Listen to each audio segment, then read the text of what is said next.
Peace comes from letting go. What you have to understand about meditation is that you have everything you need inside you. People feel they have no control over their thoughts, and yet that's considered something normal these days. We're the ones who get to choose our thoughts.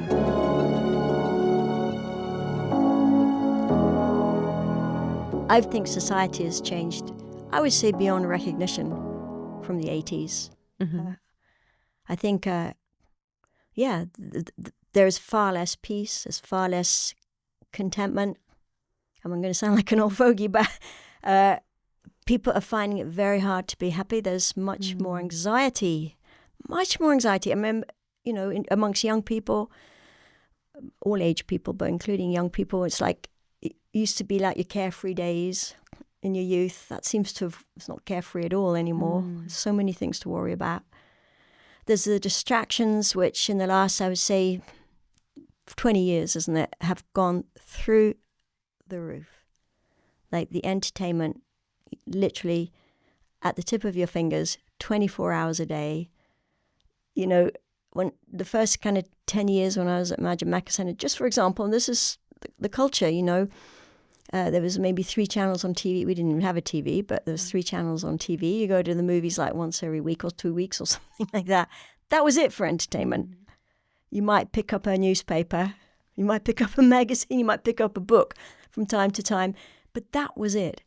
So you had hours and hours of silence or time with yourself, time with other people, right? Proper time that you could talk to them, but also time with yourself. And now it seems to me people find it very hard to sit with their own thoughts. They did this experiment, which I found fascinating. It was back in 2017. It was in the Science magazine, some science magazine, I can't remember which one. And they asked all these people, about 700 people in all, normal people, regular people, what they do is they put them in a room on their own, and they take away all their gadgets. And then they'd give them like an electric thing. They could electrocute themselves, lightly electrocute themselves in order to get attention. Okay. But they had nothing on the walls. So they were put in just a completely empty room, nothing in it, no gadgets. And the idea was to see how long they could sit with their own thoughts. Without picking up, there's no phone to pick up, without wanting to pick up a phone. And when they were desperate, they were then able to give themselves little shocks. And at that point, the experiment would be over. Okay? Okay, yeah. They wanted to know how long could people now just sit with their own thoughts. So how long do you reckon? In minutes? In minutes. I don't know, 20 minutes maybe? It was between 6 and 15 minutes. Wow. The very most was 15. The average was around 10 or something like that. And after that time, people said after 2 minutes they wanted to pick up their phones, right? But after between 6 and 15 minutes, they would literally shock themselves.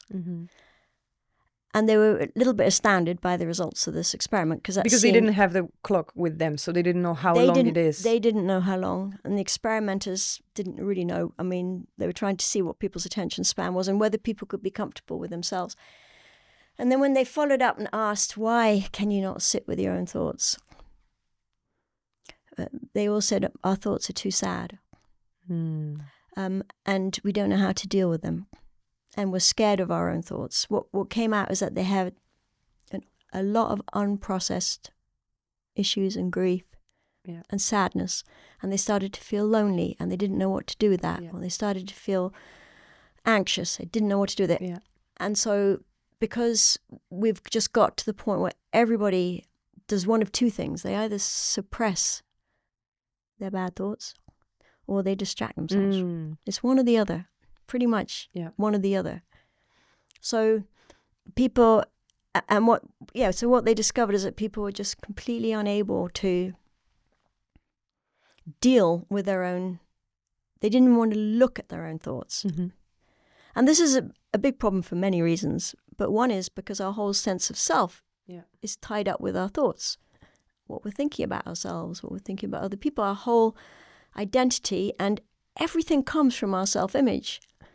And people are having to they're not even daring to go and see who they really are, as it were. Mm-hmm. And what that means is there's a lot of masking. Like literally, you get your screensaver, you get your avatar. This is me. This is who you put out to the world.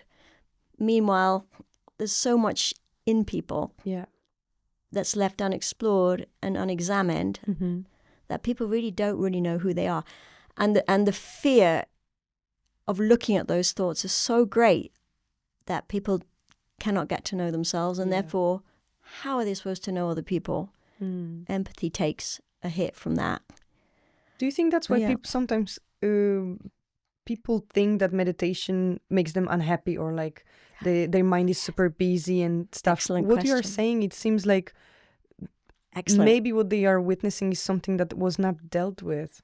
I think that's an excellent question. I think people fear meditation, again, for those two reasons. They think either there's no way I can sit undistracted for even 5 minutes, let alone half an hour. Forget it. That's going to be literal torture, right? Torture. It's like asking me to torture myself. Yeah. Right?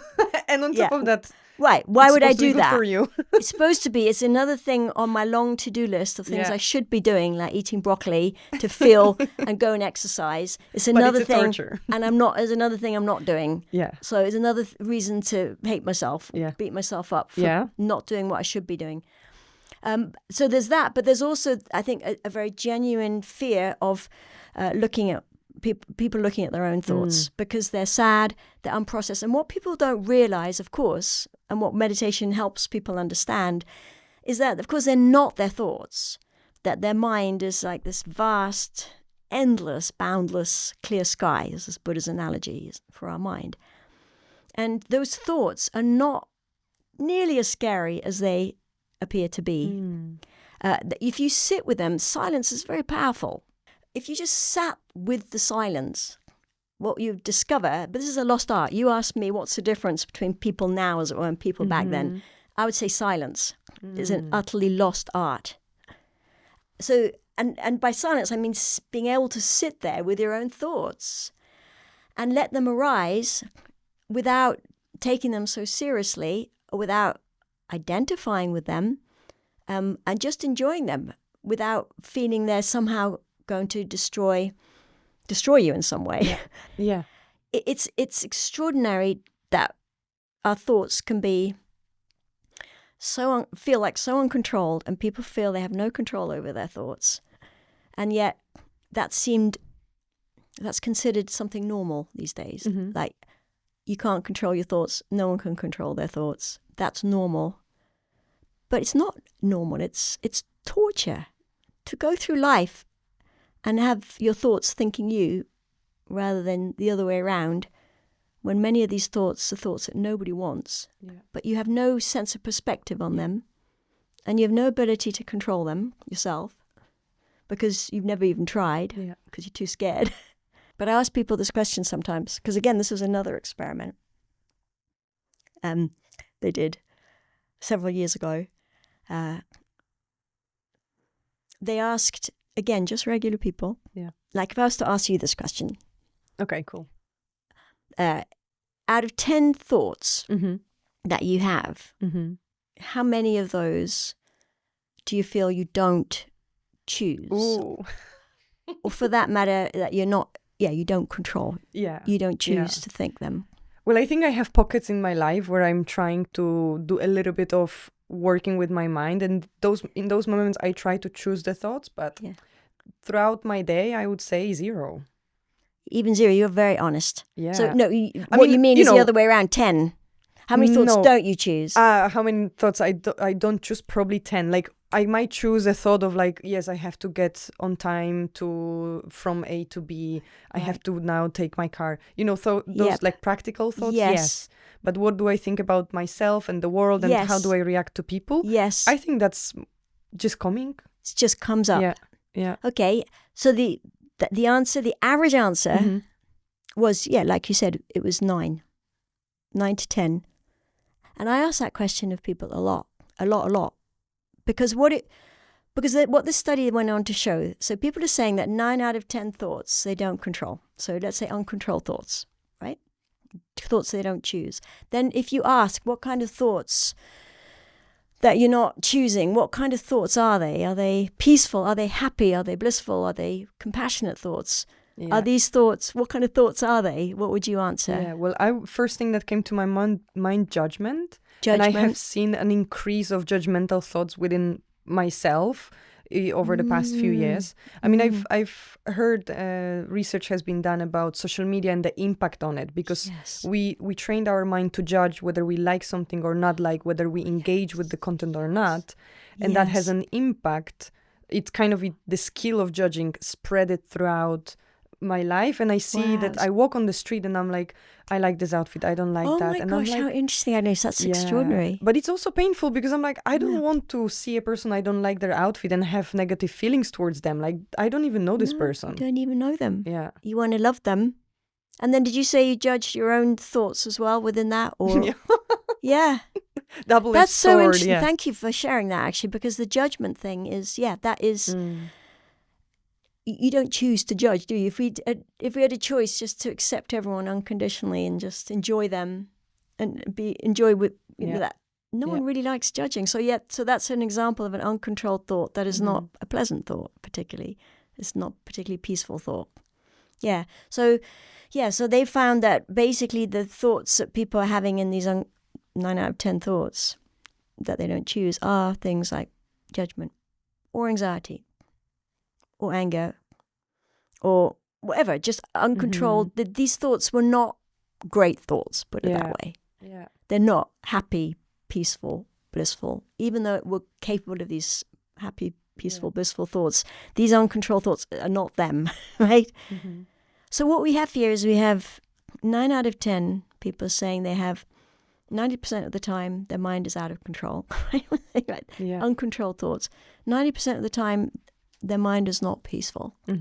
So I thought this is extraordinary because Buddha defined, when he talked about, he was a master diagnostician of the mind, really unbelievable understanding of the mind and how it works and where our suffering is really coming from. And he said, our suffering's really coming from, it's not other people, it's not external conditions, it's not the weather, it's not the it's coming from our own unpeaceful, uncontrolled thoughts. Oh. That is pretty much the definition of what he would call a delusion. And so what is the research showing these days is that's exactly what's happening for people. What you can see very clearly is that 90% of the time, or to 100%, somewhere in that range, people are feeling deluded. And when people are feeling deluded, they have no peace. Delusions destroy our inner peace, like a storm destroying the tranquility of an ocean. That's an example given in the Buddhist teachings.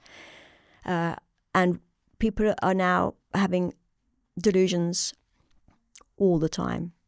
And it's considered normal. This is the thing. No one's questioning it. And then, of course, if people's minds are out of control, then our actions follow suit. What we think is what we do, of course, And so then we look around the world and we think, why is the world in such a mess? Why don't people behave better? Why can't people be nice? But this is why. Because but not in control of their own thoughts. So this is where silence is so absolutely vital to come to understand what is actually going on in our minds in the context that we're not our delusions, that we're not these thoughts. So we don't need to fear them, but we do need to address them, accept them, that they're there, and address them. And until we do that, people's suffering is going to continue. Their mental pain, their depression, their anxiety, their worry, it's going to continue. How can it not? And then, when those thoughts are so pervasive, especially, I mean, anxiety and depression is a big time. And I think big right now. And I think for everyone, when you lay in your bed in the evening before you go to sleep and the anxiety creeps in, I mean, I don't know if you have seen, but there is a very popular song now went viral about anxiety, and people, it's normalized. It's like, of course, we all have anxiety, but then, of course, we bathe in it. You know, it's like that's what we fall asleep with, and that's what we wake up with. Of course, we think this is who I am. That's what it is. That's my life. This is who I am. That's how it is. I'm an anxious person. Yeah, I mean, if my mind is producing 9 out of 10 uncontrolled anxious thoughts, yes, why would I believe any different? 100%. Why would you? Yeah. Why would you? Yeah. So the first thing we have to do is be prepared to let these thoughts go, you know, be silent, be with our own thoughts, and get to the point where we're not scared of our thoughts, and we understand that there's a context for our thoughts that we're missing, big time missing right now, which is going back to what I mentioned earlier. One analogy for our mind is that it's like a vast and boundless sky with endless possibilities, like a sky that goes on forever. You know, there is more space inside us than there is outside of us. You know, and people are not feeling that space. Everyone's crammed in this tiny little pokey, small, dark sense of their self. And in reality, that's not who we are, not even close. It's not even close to who we are. So the first thing for people, if people are asking me, if someone asked me the other day, suffering from depression, he says, what can I do? How can I stop getting depressed all the time? And so I shared this with him, like I've shared with many, many other people. The first thing to do is you have to just allow that a sense of peace and space to open up in your heart. Just a little bit. It doesn't have to be a lot. It just has to be like a little bit of the parting of the clouds. And how do you do that? So there's many ways that we can do that. The most obvious and kind of traditional way is through breathing meditation. Just a few minutes. I'm not talking about sitting there for half an hour, but a few minutes. Just simply, for example, focusing on the sensation of your breath as it enters and leaves through your nose. Simplest. That's the simplest. And that's all you do for a few minutes. I'm just going to try it. Let's just try focusing on my breath for 2 minutes and nothing else. And then this extraordinary thing happens, which is that instead of all the worry and the anxiety appearing, there starts to be an actual experience of space. Just a little bit. But just some feeling of real relaxation, like space, just like lack of grasping, if you like, lack of I don't know, I don't even know how to describe it, but lack of just space. And it's analogous to, if we think of our mind as being like an endless crystal clear sky, it's like the clouds, you know, parting just a little tiny bit, and we see, oh my gosh, there's some blue sky up there. It's just like that. It's that kind of experience. But we know, even though maybe in England, maybe people don't know this, but in general, we know that although there's clouds in the sky, I'm joking, there's been so much sunshine. We know that if there's a parting of the clouds and there's a little bit of blue sky, we know. The sky is always there. Thank you. We know it's always there. And we know there's so much more where this comes from. That's where you got to start. You got to start to think, there's a lot more where this came from. And you know what's interesting is that the analogy of the sky and the clouds is exceedingly accurate and helpful, because clouds come and go. They very obviously come and go. The weather in the mind comes and goes. So yeah, we've had like 4 days of rain and cloud and what have you. But we all know, there's one part of us that all knows this is temporary. It's fleeting, and that the sky is not going anywhere, and that it's going to be clear skies and sunshine. At some point we're going to look up and there's going to be this endless space. So we don't like identify with that weather. We don't think the weather is somehow the meaning of the sky, as it were. We just think this is temporary, fleeting stuff coming on. Same with our thoughts. Whatever thoughts we have, however persistent, they're just weather. And even if we develop a tendency or a habit of, like, let's say, you know, bad night anxiety, because it's so easy, you know, I think in this moment it's very difficult to think, oh yeah, my mind is like a sky and there is definitely peace there. Exactly, yeah. Exactly. So this is the thing about experience that's so important. So it's very good. You're lying in bed and it just feels like cloudy, cloudy, cloudy everywhere. Like, and you think, okay, my mind doesn't feel anything like a clear sky. So even if it is, I'm not feeling it. Okay. So we can't go anywhere if we don't gain some personal experience. Yeah. Like our heart is somehow moved by some experience. Yeah. And it can't be just some intellectual knowledge that my mind is like this clear sky.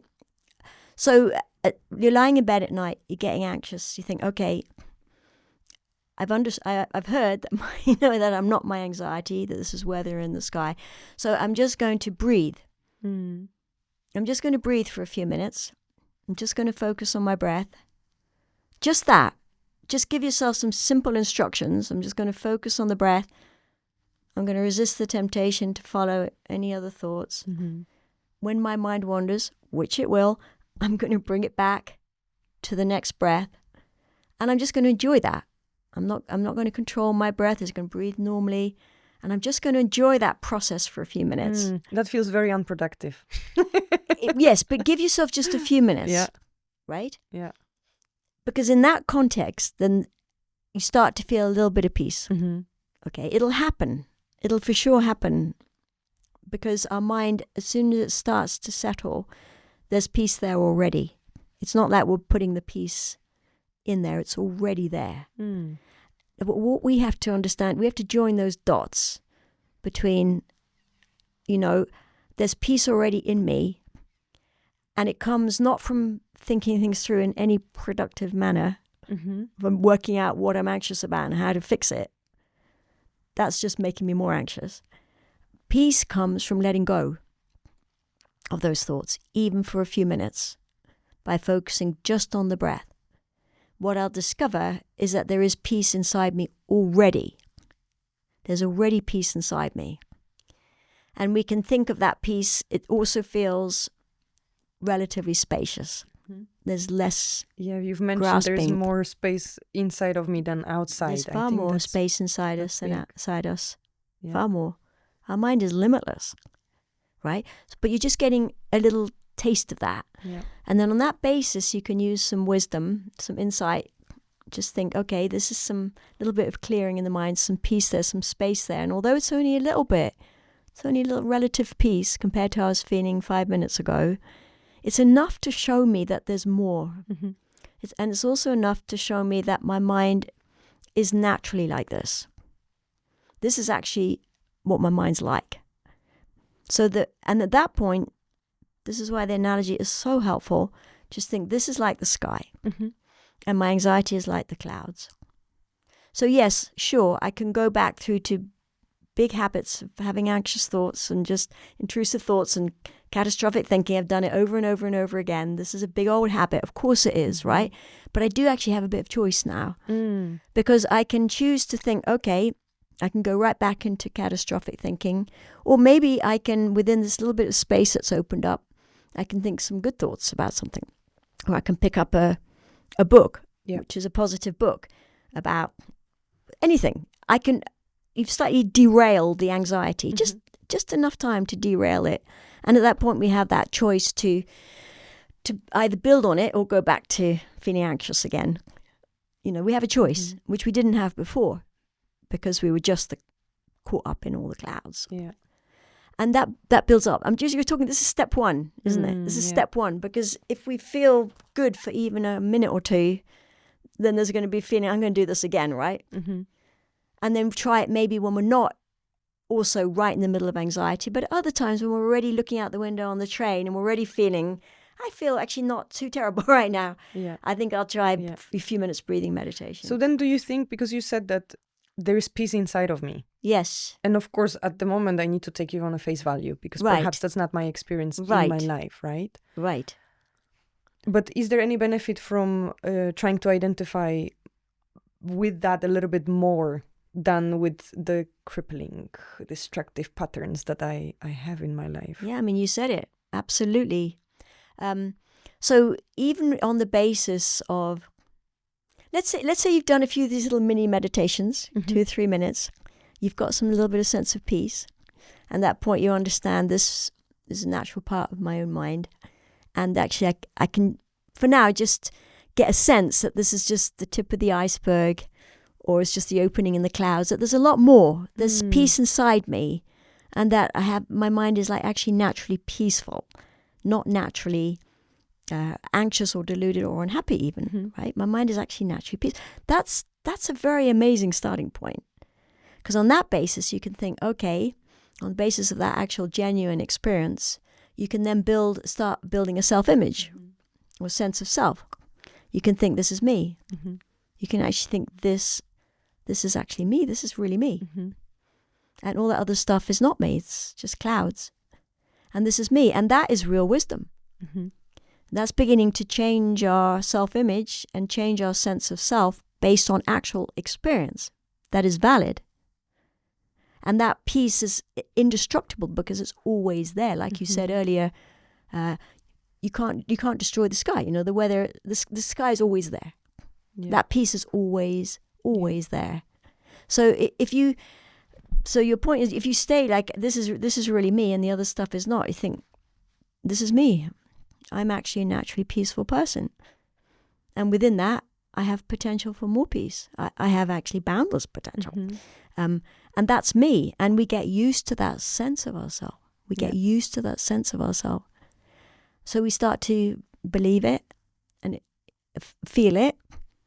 And then when the clouds come, you know, Venerable Geshe, my teacher, he has this expression, there's a huge difference between the thoughts, I'm feeling bad, and unpleasant feelings are arising in my mind. It's a huge difference between you know, those, I'm feeling bad. This is when you're identifying with the bad feelings. Yeah. And bad feelings or unhappy feelings, unpleasant feelings are arising in my mind. My mind is not bad. It's never bad. It's always peaceful. And it's always full of potential. Yeah. And what was the journey like for you as a practitioner? I guess you met Buddhist teachings and you started to discover all of those things. How did that manifest in your life? Because, you know, what you're sharing right now is very beautiful. But if we could go back in time and... If you remember, how was it for you? I think I liked meditating. I was lucky. I always liked meditating. And I think I was lucky. And I assumed that everyone liked meditating. I really did. I assumed everyone liked meditating. You know, and then everyone who was doing it anyway. I don't mean everyone. Yeah. I knew most people never even heard of it. Yeah. When I started, no one had heard of meditation. But the people who were doing it, I should say, I presumed everyone was loving it, but they weren't. And they found it hard work, and they weren't kind of getting to the blissful feelings, I suppose. Yeah.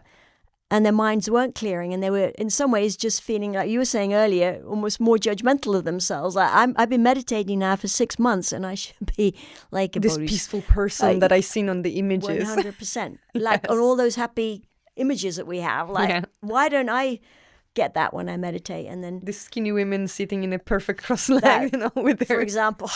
For example, that's just another thing I'm failing at. The most important thing we have to learn, I think, as a meditator and as a human being is to accept ourselves. I mean, it may sound like a cliche, but we have to accept what's going on in our minds and be okay with it and not care what other people think about us in that sense. Accepting ourselves on the basis of what I was talking about, that we understand that at heart we're completely and utterly fine. We're lovely. We're sane. We're peaceful. We've got this incredible goodness and kindness and potential within us, like the sky. That's who we are. What's not to like, you know? Instead of thinking I'm this anxious, unhappy, judgmental, crazy person, there's a lot not to like with that. Yeah. And there's a lot not to accept. So then it's understandable you wouldn't want to go and spend time thinking about yourself. And why would I accept the anxious person? I don't want to live with the anxious person. I know this is my mind and I know this is happening within me. Yeah. But perhaps there's also a sense of, if I reject it, that means I don't accept, and that means it's not me. Precisely. So this is the thing about who are we, you know, because if we think we are those thoughts, and why on earth would we want to even go there, let alone accept it? Much better to mask it or suppress it or pretend or distract. Right? But if we allow ourselves to get some experience of our inner peace and just that the clouds clearing and just feeling happy, just actually feeling happy. And we get used to that sense of, actually, I'm a happy person inside. And just get used to that. Of course, it grows. This is like, first step is just to get a sense, okay, I'm not doomed. Okay, that would be a good place to start. This is, I'm not doomed because my mind is naturally peaceful. That peace can grow. I can identify with that and just start with like a little mini step. And then that grows, right? Because as I said earlier, you enjoy doing it. So maybe you do it for 5 minutes and then you get better at it. You can stay peaceful for like a minute or whatever. That's huge. Yeah. And you're identifying with that. So then from that point of view, then you accept yourself because you know, actually, I'm happy. And then what other people think of us becomes more and more irrelevant because who cares? Yeah. They don't have any clue who I am. And what they do or say or think has literally nothing to do with how I feel about myself, which is peaceful and happy with cloud-like delusions coming up all the time. But that's okay because I know who I am. You know, at heart, I know who I really am and I know who I can therefore become. And then over time, as you learn the different teachings that Buddha gave on our extraordinary capacity to love and our capacity to feel joy and patience and compassion and let alone wisdom, then these ideas start to we think, yeah, I can do that. I can do that because I'm naturally peaceful. I have this potential. And now we do we do a meditation on love and we manage to feel like, oh, I feel close to everyone. Wow, that's a great feeling, right? Feelings like that. And at that point, instead of thinking, well, this is a total anomaly because I'm actually an anxious person and this is some freak of nature, I'm feeling good. We don't do that. We start thinking, I'm a loving person. So what you're saying is that we can recognize the potential that whenever it manifests, right? Yes. Yeah, good way of putting it. And then place our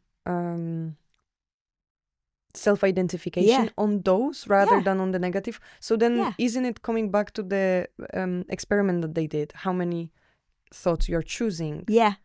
So if we have those moments when we are naturally kind or maybe loving and so on, we could apply a little bit of effort and then place a thought, this is me. This is more of who I am. This is more of who I want to be. 100%. And even like you just said, even if it comes up naturally. So, you know, in meditation, we work on it. These states of mind come up and we then think this is me and whatever. But they come up naturally. So let's say I just had my family visit yesterday. Like 9 of them showed up. Wonderful. I was very happy. I love my nieces and nephews, right? So this is just a natural feeling of I love these people. And then that's who I identify with. This is my family. I love them. I mean, we already do it sometimes. It's not like we never identify with happiness and goodness. And do you know what I mean? It's not like a completely alien concept. Like if you love your dog and you think, I love my dog and that's who I am. I love my dog. And you know, anxiety is a sort of cloud in the sky because my reality is really that I love my dog. That's who I want to be. And that's how I feel at that moment. And then what we can, with the wisdom part, we just understand that the uncontrolled thoughts, the unpeaceful thoughts, what we call delusions, these are just like the bad weather and it's not intrinsic to us. I think that's another really important piece of wisdom that people need to know is that it's not like we're a mixture of good and bad intrinsically. It's not like I have a certain amount of peace, but I have a whole bunch of anxiety and they're both real. Yeah, and this is what it's a battle between good and evil at all times and it always will be. That's a bit discouraging, right? Yeah. Now, what we have to understand is that we get to choose our thoughts because right now our thoughts seem to control us. But at the end of the day, they are our thoughts. We are the ones thinking them. Yeah. And when it really comes down to it, we're the ones who get to choose our thoughts. If we can learn how to choose our thoughts. It seems like we have a castle, right? And there are soldiers marching in, let's say bad night anxiety, and we just open the gate and we are like, oh, let them in, because we think that it's inevitable somehow. And it doesn't have to be a big fight against the soldiers. It can just be that simple recognition that's I don't need to think these thoughts. I can close the door. I can close the door, and I go back to the feeling of peace. Always start there with some feeling of peace and confidence. But you know what? Maybe we do believe that if we close the door, the soldiers will just make the mess just outside the castle. Maybe they will destroy the castle. Yeah, true.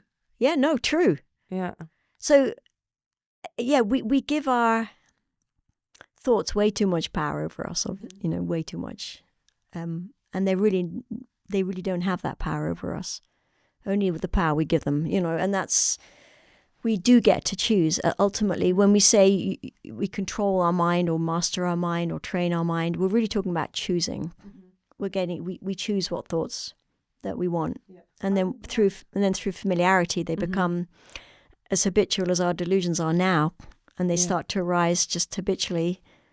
You're saying how do things differ from now to back then? And anxiety, it's become an acceptable normal, like you said. It wasn't. Back when back when I was young, a million years ago, anxiety was not the norm. It was a rarity. If I had a friend who was anxious, that's, sorry, unusual. Whatever. It was not the normal, and now it's the normal. So that is a cultural shift in ways of thinking that have allowed that to become normal. But it's just thoughts. It's not normal. Yeah. It's just thoughts, and we have far more control. I mean, we have far more agency in what we think, who we are, what we do, and the outcome of our life than we give ourselves credit for. Yeah, far more. And it doesn't even have to take that long to change things around. It really doesn't. And once you kind of get a taste for it, you just want more. That's the thing, because it's not another thing on your to-do list. It doesn't feel like that. It feels like this is what makes my to-do list possible, right? Makes my life possible. Because what you have to understand about meditation is that you have everything you need inside you. You're not having to reinvent the wheel. You're not having to bring in something from outside. You're actually really just coming to experience a real peace that you already have inside you, and also a sense of like you're an incredible, sane, wonderful person inside. And it's just getting a taste of that. But that has to start small, because we're not used to concentrating, or we're not used to these activities. So just start really small. Just start with watching your breath for 2, 3, 4 minutes. That's it. Well, thank you very much for the conversation today. It's been an absolute pleasure. Thank you very much. Thanks for inviting me.